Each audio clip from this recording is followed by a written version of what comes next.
Shalom, saudara yang dikasihi Tuhan Yesus. Saat ini saya akan menjelaskan mengenai banyak atau sedikit orang-orang yang terpilih menjadi sidang mempelai wanita anak domba Allah, yang nanti pada Wahyu pasal 12 ayat yang ke-6 dan ke-14 itu pada saat masa antikris tiba atau pembinasa keji itu duduk di bait suci, maka orang-orang ini nanti akan diungsikan dengan cara yang luar biasa dahsyatnya, yang namanya pengungsian. Kalau bahasa aslinya lari lenyap itu peogo, saudaraku. Satu proses yang begitu dahsyat di mana pada saat itu jemaat mempelai wanita anak domba Allah digambarkan lari, hilang, lenyap, dan terbang. Saudara, ini proses yang luar biasa yang dikatakan bahwa pada saat itu yang di Yudea harus melarikan diri ke pegunungan, kemudian yang di peranginan tidak usah turun, yang di tempat kerjaan atau ladang nggak usah kembali. Kemudian digambarkan juga di dalam ayat lain, pada saat itu ada dua orang di tempat tidur, yang satu diangkat, yang satu peogo, kemudian yang satunya akan ditinggalkan. Saudaraku, jadi ada sesuatu yang luar biasa pada saat itu terjadi. Nah, saudara, orang-orang yang diungsikan ke satu tempat ini, saudaraku, nanti lamanya pengungsian itu adalah Alkitab mencatat 1260 hari. Itu dicatat di dalam Wahyu pasal 12 ayat 6 dan ayat ke-14. Dan tempat pengungsian itu adalah padang belantara pengungsian, disebut dalam Wahyu pasal 12 ayat 6 ataupun ayat 14. Dan tempat itu masih berada di bumi. Seperti halnya, saudaraku, satu tempat yang terlindung dari ancaman iblis antikris, seperti halnya bangsa Israel ketika diungsikan oleh Musa dengan menyeberangi laut Teberau, kemudian mereka beribadah di padang gurun. Saudaraku yang dikasihi Tuhan, demikian pula pengungsian ini terjadi di akhir zaman untuk menghindarkan gereja jemaat mempelai itu dari kejaran, dari himpitan iblis maupun antikris di akhir zaman. Saudara, dan prosesnya tidak sekedar membelah laut, saudaraku. Kalau itu proses zaman dulu, proses zaman Musa. Tapi proses di akhir zaman yang akan dipimpin oleh 7 hamba Tuhan yang disebut 7 bintang di tangan kanan Allah. Ini prosesnya peogo. Wahyu 12 ayat 6 menulis begitu, saudaraku. Satu proses lari, hilang, lenyap, dan terbang. Saudaraku, ini proses yang begitu luar biasa. Dan yang dipilih untuk diungsikan itu, saudaraku, digambarkan dalam Wahyu pasal 12 ayat 1. Itu gambarnya mereka yang diungsikan itu seperti digambarkan sebagai seorang wanita yang berselubungkan matahari, bulan, dan bintang dalam kondisi hendak melahirkan. Ia berteriak kesakitan. Saudaraku, ini artinya sosok gereja yang betul-betul dewasa rohaninya. Saudara, dan itu banyak atau sedikit yang sekarang akan saya sampaikan. Sekarang kita akan membaca dalam kitab Wahyu pasal 11. Jadi sebelum diungsikan Wahyu pasal 12, perhatikan pengungsian itu terjadinya di Wahyu pasal 12 ayat yang ke-6 dan ke-14. Maka sebelum itu diukur dulu. Kita akan membaca saat pengukuran ini terjadi. Wahyu pasal 11 ayat 1 dan 2. Kemudian diberikanlah kepadaku sebatang buluh seperti tongkat pengukur rupanya, dengan kata-kata yang berikut: bangunlah dan ukurlah bait suci Allah dan mezbah dan mereka yang beribadah di dalamnya. Tetapi kecualikan pelataran bait suci yang di sebelah luar, janganlah engkau mengukurnya, karena ia telah diberikan kepada bangsa-bangsa lain, dan mereka akan menginjak-injak kota suci 42 bulan lamanya. Amin, saudaraku. Jadi di sini yang akan diukur dan kemudian diangkat.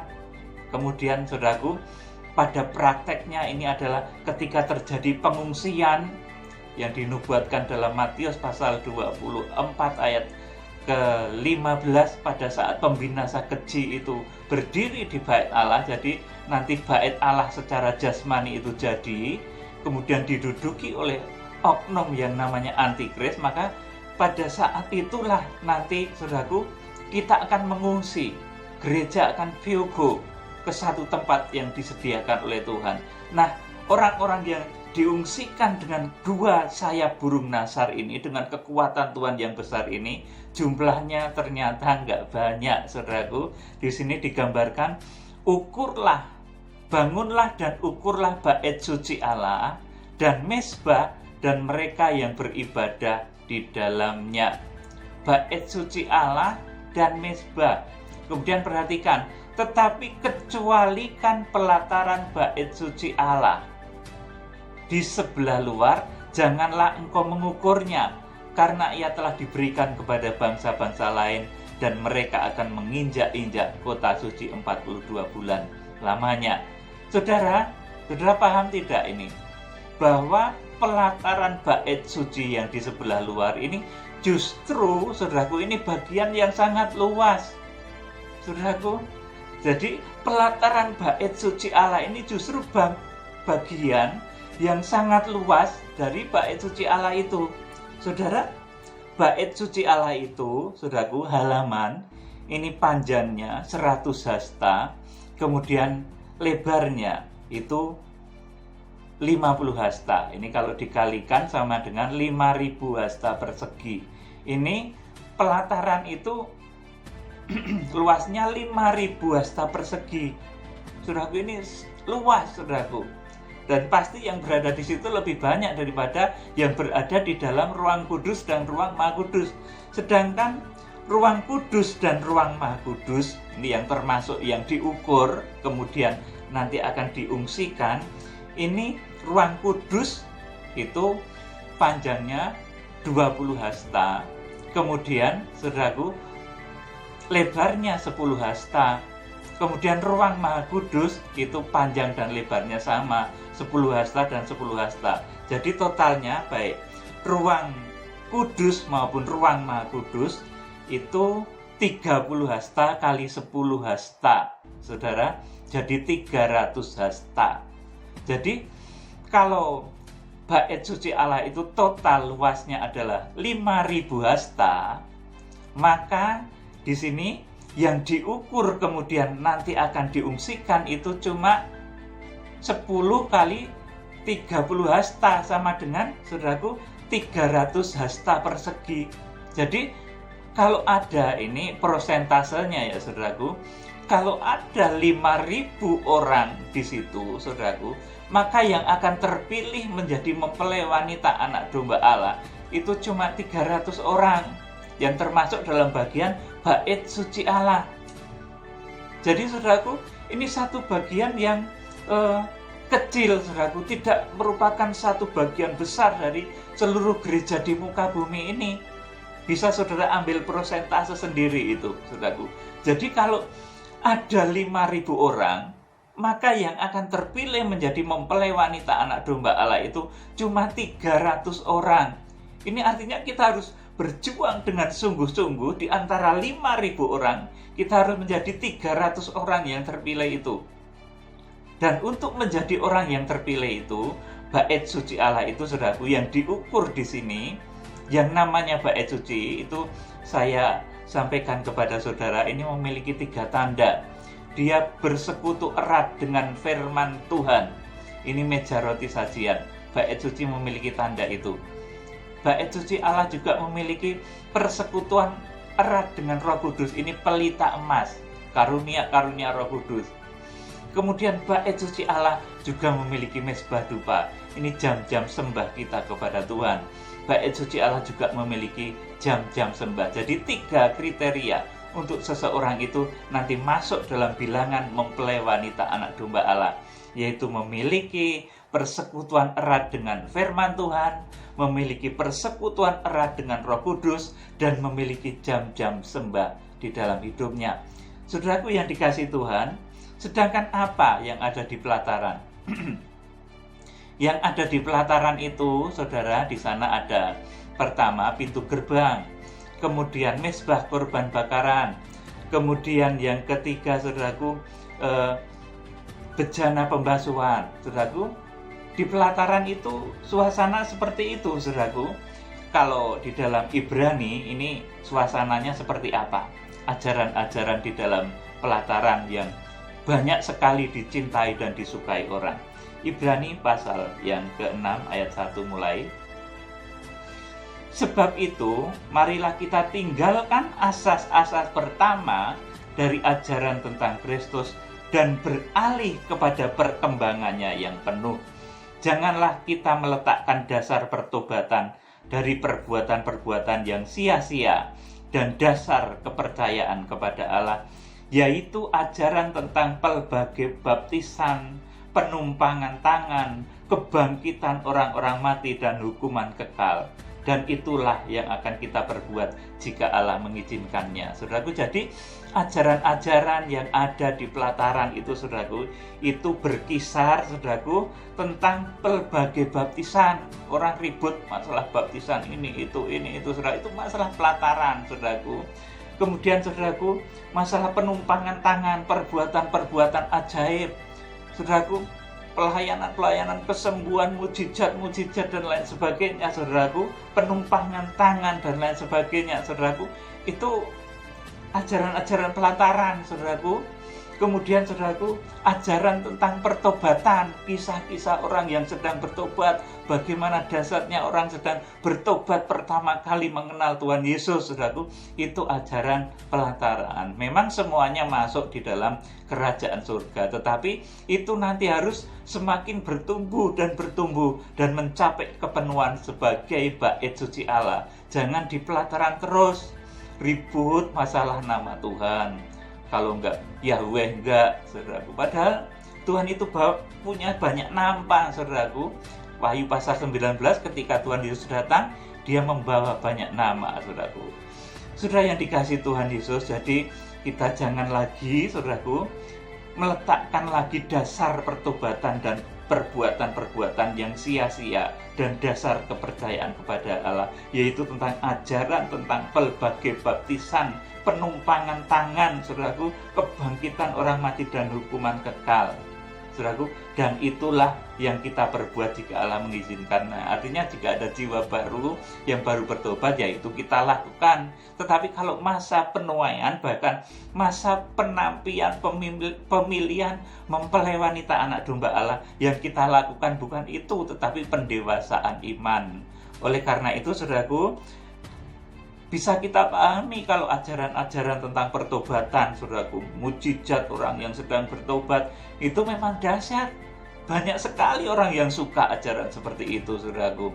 Wah, kesaksiannya luar biasa, namanya kesaksian, saudaraku. Kalau orang baru masuk kepada kebenaran itu namanya bersaksi, kesaksian, saudaraku. Bagaimana cintanya pertama kali mengenal Tuhan Yesus, itu kesaksian, saudaraku.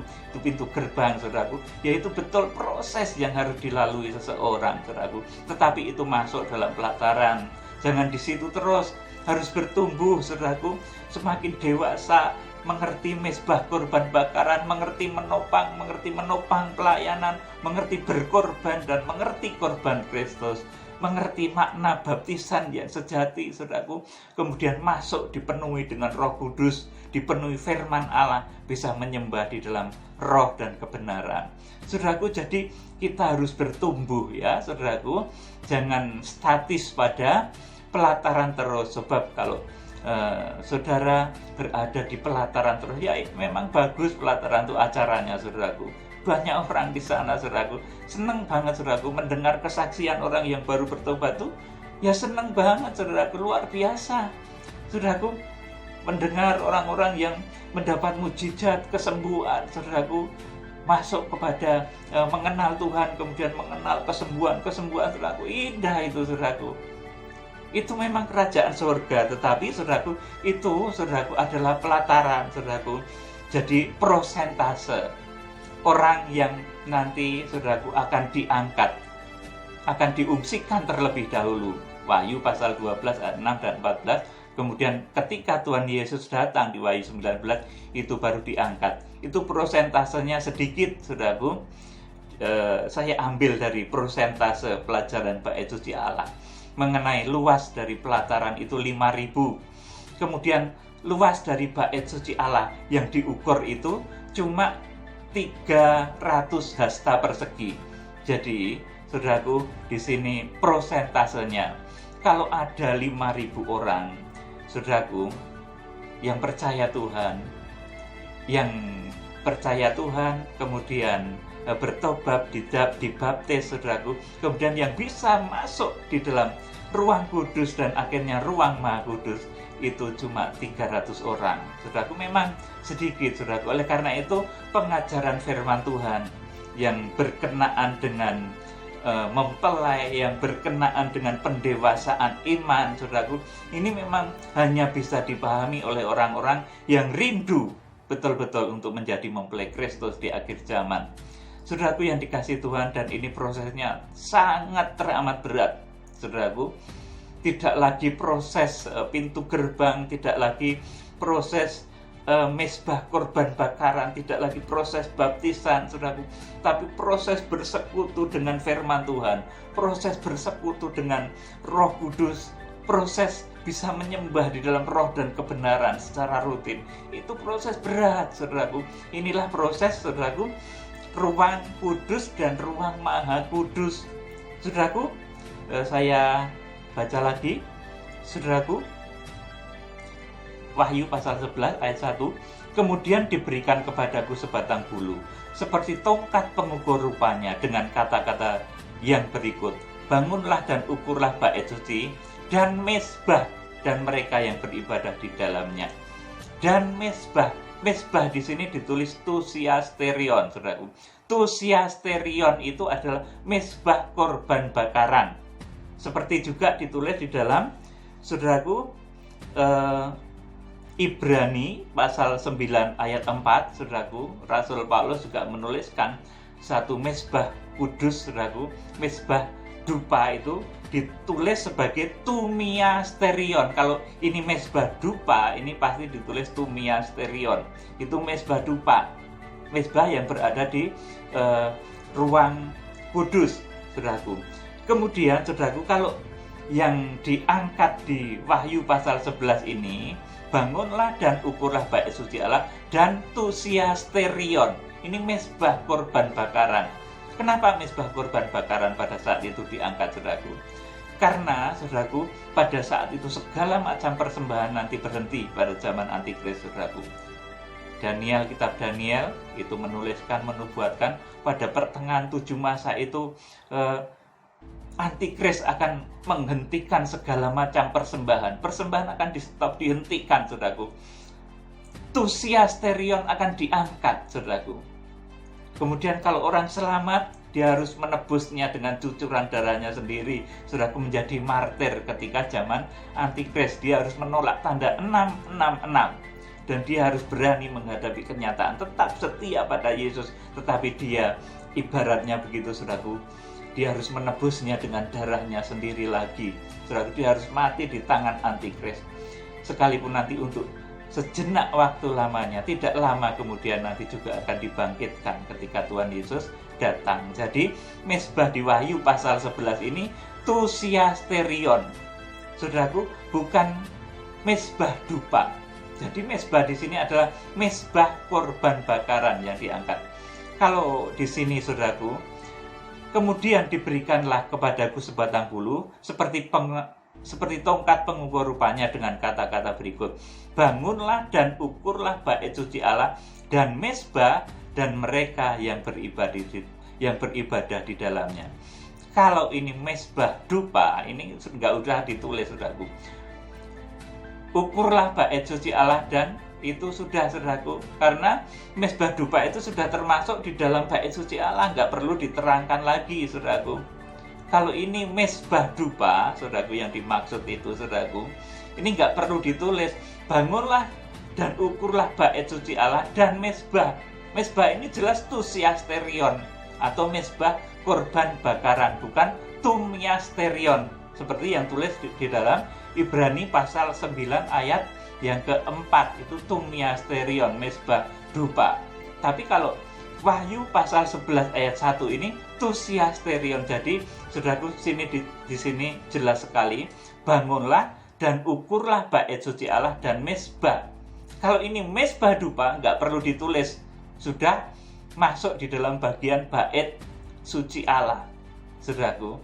Jadi saudaraku, sekali lagi, yang terpilih menjadi mempelai wanita anak domba Allah itu, misalnya ada 5.000 orang percaya, maka hanya 300 orang. Jadi nanti saudaraku, di dalam satu gereja itu tidak semuanya nanti diungsikan. Bahkan kok satu gereja, dalam satu keluarga itu satu tempat tidur loh saudaraku.